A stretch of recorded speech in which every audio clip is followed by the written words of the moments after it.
एक समय की बात है। धारा नगरी में गंधर्व सेन नाम का एक राजा राज किया करते थे। उनकी 4 रानियां थीं।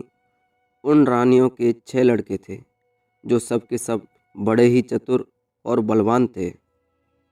संयोग ऐसा हुआ कि एक दिन राजा की मृत्यु हो गई और उनकी जगह उनका बड़ा बेटा, जिसका नाम शंख था, गद्दी पर बैठा। उसने कुछ दिन राज किया, लेकिन छोटे भाई विक्रमादित्य ने उसे मार डाला और स्वयं राजा बन बैठा। उसका राज्य दिनों दिन बढ़ता गया और वह सारे जम्मू द्वीप का राजा बन बैठा। एक दिन राजा विक्रमादित्य के मन में आया कि उसे घूम फिर कर आना चाहिए और जिन देशों के नाम उसने सुने हैं उन्हें देखना चाहिए। यह सोचकर वह गद्दी अपने छोटे भाई भर्तृहरि को सौंपकर योगी वन राज्य से निकल पड़ा। धारा नगरी में ही एक ब्राह्मण तपस्या किया करते थे। एक दिन देवता ने प्रसन्न होकर उन्हें एक फल दिया और कहा कि जो भी इसे खाएगा वह अमर हो जाएगा। ब्राह्मण ने वह फल लाकर अपनी पत्नी को दिया और देवता की सारी बात बताई। ब्राह्मणी बोली, हम लोग अमर होकर के क्या करेंगे? हमेशा की तरह भीख मांगते रहेंगे, इससे तो मरना ही अच्छा है। आप इस फल को लेकर राजा को दे आओ और बदले में कुछ धन ले आओ। यह सुनकर ब्राह्मण फल लेकर राजा भर्तृहरि के पास गया और सारा हाल बताया। भर्तृहरि ने फल को ले लिया और ब्राह्मण को 1 लाख रुपए विदा कर दान में दिया। भर्तृहरि एक रानी को चाहता था। उसने महल में जाकर वह फल उसी को दे दिया। रानी की मित्रता शहर के कोतवाल से थी। उसने वह फल कोतवाल को दे दिया और कोतवाल एक वेश्या के पास जाया करता था। वह फल उसने वेश्या को दे दिया। वेश्या ने सोचा, यह फल तो राजा भर्तृहरि के पास होना चाहिए। वह उसे लेकर राजा भर्तृहरि के पास गई और राजा को दे दिया। भर्तृहरि ने उसे बहुत सा धन दिया, लेकिन जब उसने फल को अच्छी तरह से देखा तो पहचान लिया। उसे बहुत बुरा लगा, लेकिन उसने किसी से कुछ कहा नहीं। उसने महल में जाकर रानी से पूछा कि तुमने उस फल का क्या किया? बड़ी ही चतुराई से रानी ने कहा, मैंने उसे खा लिया है। राजा ने वह फल निकालकर दिखा दिया। रानी घबरा गई और उसने सारी बात सच सच कह दी। भर्तृहरि ने पता लगाया तो उसे पूरी बात ठीक ठाक मालूम हो गई। वह बहुत दुखी हुआ। उसने सोचा, यह दुनिया माया जाल है, इसमें अपना कोई नहीं। वह फल लेकर बाहर आया और उसे दुलवा कर खुद ही खा गया और अपना राजपाट छोड़ दिया। योगी का वेश धारण कर जंगल में तपस्या करने चला गया। भर्तृहरि के जंगल में जाने से राजा विक्रमादित्य की गद्दी सूनी हो गई। जब राजा इंद्र को यह समाचार मिला तो उन्होंने एक देवता को धारा नगरी की रखवाली के लिए भेज दिया। वह रात दिन वहीं रहने लगा। भर्तृहरि के राजपाट छोड़कर वन में चले जाने की बात राजा विक्रमादित्य को मालूम हुई तो वह लौटकर अपने देश में आया। आधी रात का समय था। जब वह नगर में घुसने लगा तो देवता ने उसे रोका। राजा ने कहा, मैं विक्रमादित्य हूँ, यह मेरा राज है, तुम रोकने वाले कौन होते हो? तभी देवता बोलता है, मुझे राजा इंद्र ने इस नगर की चौकसी के लिए भेजा है। तुम अगर सच्चे राजा विक्रमादित्य हो तो मुझसे युद्ध करो। दोनों में भयंकर लड़ाई हुई। राजा विक्रमादित्य ने जरा सी देर में ही देवता को पछाड़ दिया। तब देवता बोला, हे राजन, तुमने मुझे हरा दिया, मैं तुम्हें जीवन दान देता हूँ। इसके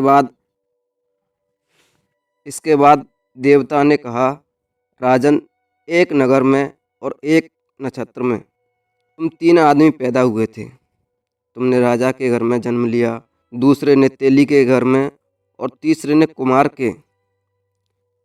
तुम यहाँ पर राज करते हो। तेली पाताल में राज करता था। कुमार ने योग साधकर तेली को मारकर शमशान में पिशाच बनाकर सिरस के पेड़ से लटका दिया और वह तुम्हें मारने की फिराक में है। उससे सावधान रहना। इतना कहकर देवता चला गया और राजा महल में आ गया। राजा विक्रमादित्य को वापस आया देख सबको बड़ी खुशी हुई। नगर में आनंद मनाया गया। राजा फिर राज करने लगा। एक दिन की बात है कि शांतिशील नाम का एक योगी राजा के दरबार में आया और उसे एक फल देकर चला गया। राजा को आशंका हुई कि देव ने जिस आदमी को बताया है कहीं यह वही तो नहीं है। यह सोच उसने फल नहीं खाया और वह फल अपने भंडारी को दे दिया। योगी हर रोज आता और राजा को एक फल दे जाता। संयोग से एक दिन राजा अपना अस्तबल देखने गया।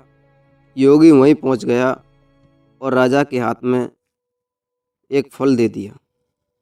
राजा ने उसे उछाला तो वह हाथ से छूटकर धरती पर गिर गया। उसी समय एक बंदर ने झपटकर उसे उठा लिया और तोड़ डाला।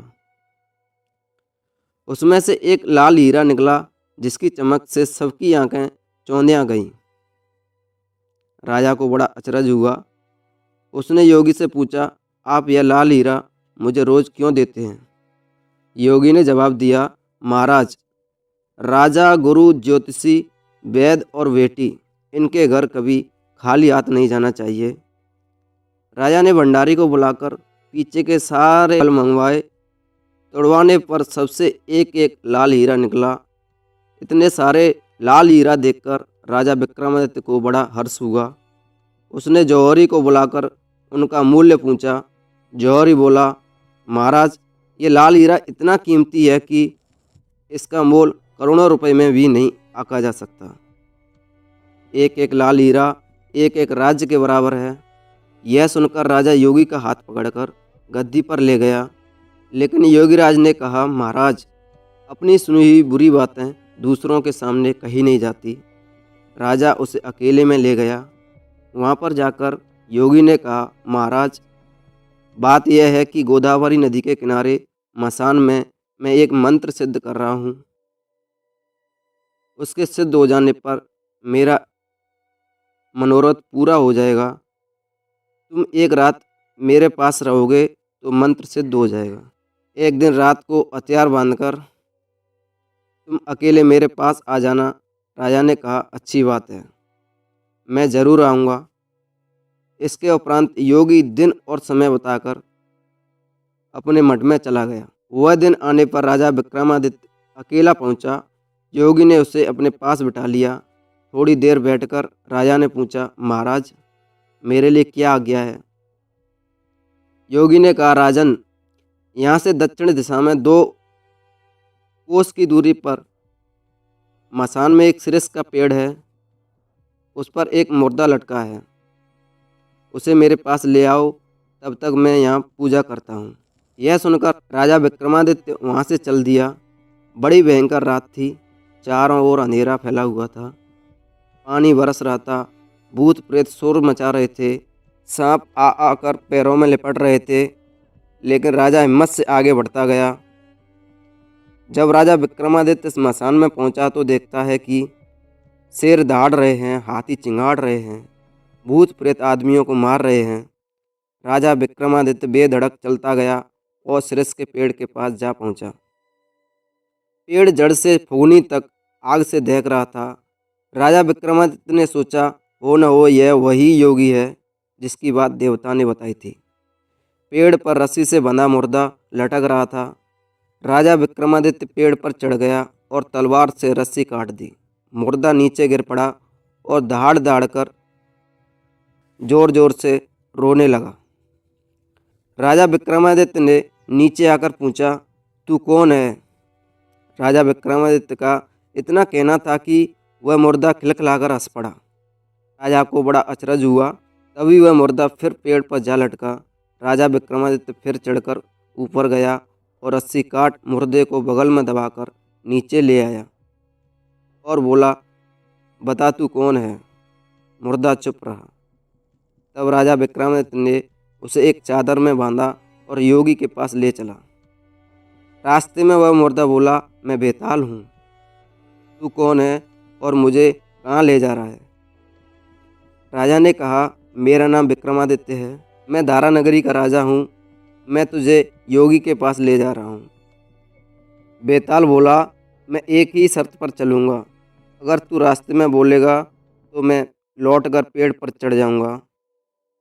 राजा विक्रमादित्य ने उसकी बात मान ली और फिर बेताल बोला, पंडित, चतुर और ज्ञानी, इनके दिन अच्छी अच्छी बातों में बीतते हैं, जबकि मूर्खों के दिन कलह और नींद में। अच्छा हुआ कि हमारी राह भली बातों की चर्चा में बीत जाए। मैं तुझे एक कहानी सुनाता हूँ।